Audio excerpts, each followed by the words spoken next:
ñu métti li fi nekk li am mooy dem ku baax ki xam ne kenn la woon ci Sénégal bi Mouhamadou Moustapha Ba ancien ministre des finances di jaale njabootam yëpp famille am jabaram ay frère am ay cousin am waa Nioro waa Sénégal yëpp ñu ngi am tey beneen naqar en tout cas jébal ko boromam rek la ay mbokkam yàkkamti moom la ñu bëgg. maa ngi fii ak Kéba Ba ak monsieur Sow la famille di wax ci seen tur que ñu xam ni lépp lu ñu def daal nañ gaaw comme jullit la ñu jébbal ko famille am ti gisuñu benn plainte bu ñu déposé ba tax procureur mën cee dugg. gisuñu aussi benn cadavre bu ñu for bu ñu rey comme ni ko article bi liir naa leen ko liiral li ci chapitre bi dafa ni des crimes et des délits flagrants kaw ku ñu rey en cas de découverte d'un cadavre buñ fekkee benn waaye bu ñu rey cadavre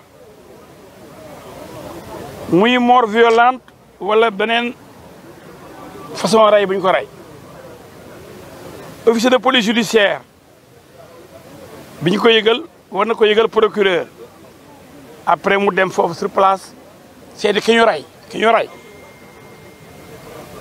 procureur aussi mën na fa ñëw bu dee il le juge nécessaire ànd ak borom xam-xam yi ci ku rey nit ak niñ ko reyee.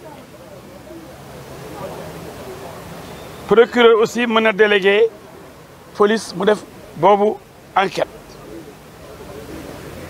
ñi ñu oo pour ñu seet rey bi niñ ko reyee ñooñu dañuy prêter serment par écrit serment de donner leur avis en leur honneur et conscience.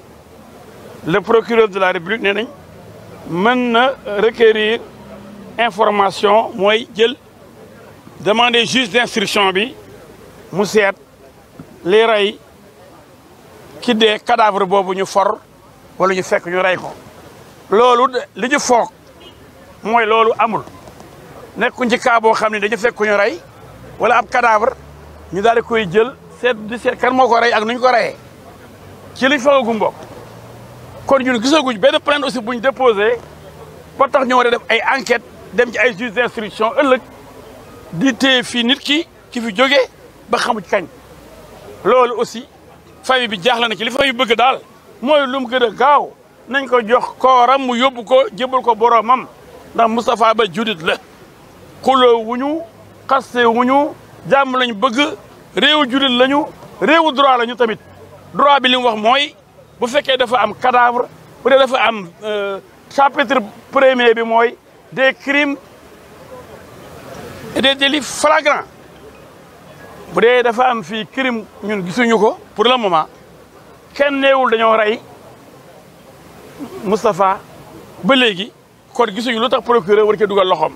loolu daal jaaxal nañu kon ñu koy ñaan mu jox ñu këyit bi tax ñu mën a dem denc sunu niw ki ñu gën a gaawee ci jàmm ak salaam ak respect parce que respecté nañ procureur respecté nañ loi mais loi bi li mu wax li leen naa leen ko léegi loolu daal moo fi am.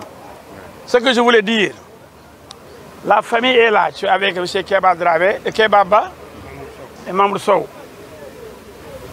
Donc, je suis le porte-parole pour défendre les droits de la famille. Comme vous le savez, le Sénégal a perdu un de ses meilleurs fils,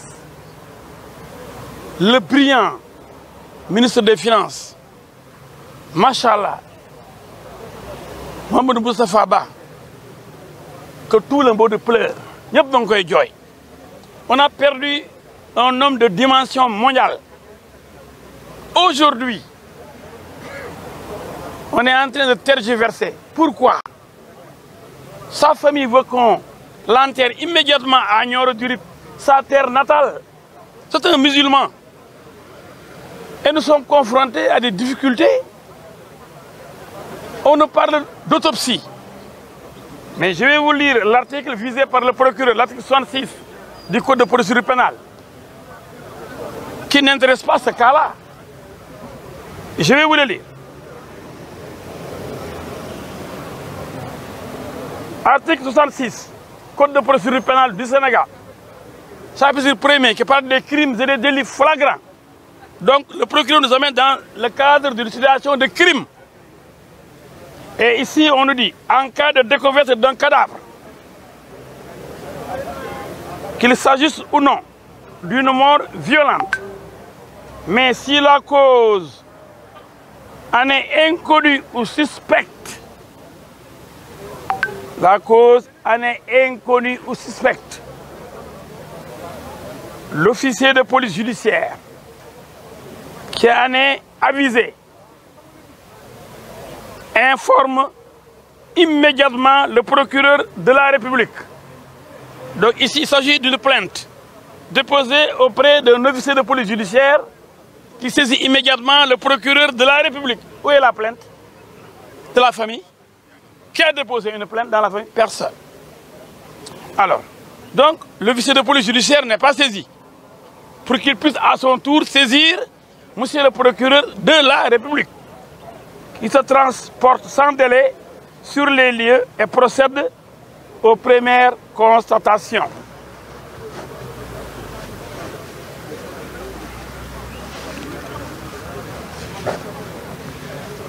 Le procureur de la République se rend sur place, si le juge nécessaire, et se fait assister de personnes capables d'apprécier la nature des circonstances du décès. Donc, il doit se rendre sur les lieux avec des personnes capables de lui donner des renseignements, donc des médecins. Il peut toutefois déléguer aux mêmes fins un officier de police judiciaire de son choix. Il peut aussi se faire représenter par un officier de police, gendarme ou policier. Les personnes ainsi appelées prêtent par écrit serment de donner leur avis en leur honneur et conscience. Le procureur de la République peut aussi requérir information pour rechercher les causes de la mort. Le procureur peut saisir un juge d'instruction, donc ouvrir une information judiciaire pour voir, trouver les circonstances de la mort. Donc, parce qu'on parle de crime, donc de recherche de la vérité. Mais est-ce que dans ce cas-là, il s'agit d'un crime? Pour le moment, personne dans la famille n'a parlé de crime. Personne n'a porté plainte non plus. Pourquoi donc devrait-on aujourd'hui empêcher, bloquer l'enterrement de Mamadou Moustapha Ba? Toute la famille aujourd'hui est inquiète. Toute la famille qui est là, vous avez vu la réaction des membres de la famille, toute la famille est outrée, toute la famille est choquée, parce qu'on pense que Mamadou Moustapha Ba ne mérite pas ce traitement.